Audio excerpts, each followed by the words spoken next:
Many people try to say that the first chapters of Genesis are metaphors, or as a poetic account. But would the opening chapters of Genesis be poetic? We must understand that poetic terms have poetic constructions, and literal texts have direct narrative construction. Doing research in written form, we see Genesis as an extremely descriptive account. Poetic constructions are not determined in the text. This would be standard, for example in the Sumerian writings of the story of Enuma Elish, the construction is poetic, which does not occur in Genesis. The first definition is, "In the beginning God created the heavens and the earth." The term principle, in the Hebrew original, defines the first thing that happened. It is like a numeral order. As first, then second and so on. The term God, which in Hebrew comes from the meaning of power, the word God in the verse defines a plural for power. We could say that the term God here in the verse is literally the Almighty. The term create, in Hebrew comes directly from the system of forming something, shaping something. And it defines heaven and earth, in which directly in Hebrew it would define above and what is firm. In a way, the correct translation of an extremely old text should never have a complex language. In fact, the text would look like this. First the Almighty formed above and what is below. And so, we see in the Hebrew mode a very narrative system. In a way, the text at this point does not go against the theoretical concept of the Big Bang, or any other scientific theory. For in scientific theories, it does not define the before the Big Bang. So in the first verse we have no definition of a poetic verse.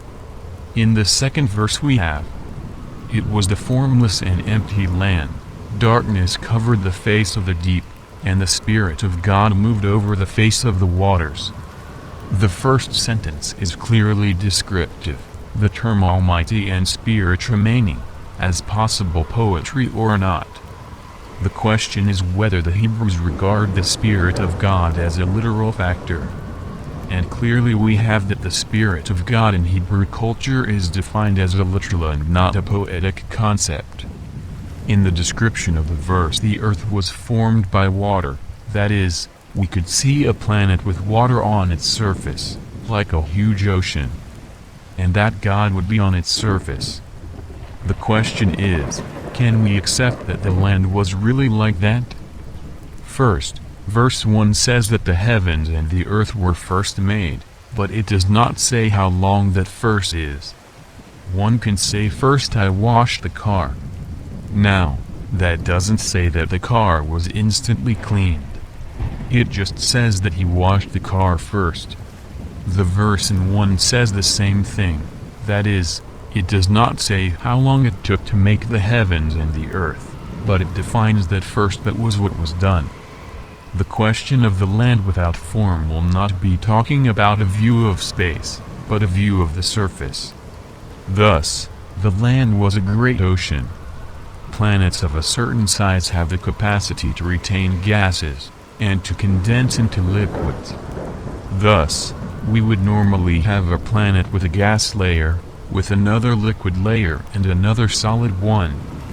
With these layers, sunlight is not visible in the Earth's crust, so anyone on the planet's surface sees a dark place.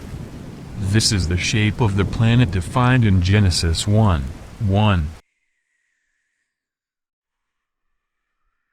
If you are looking for more content from different areas, visit the reformadorstasad.com website. News and detailed content can be found. With system of research and organization of text and video.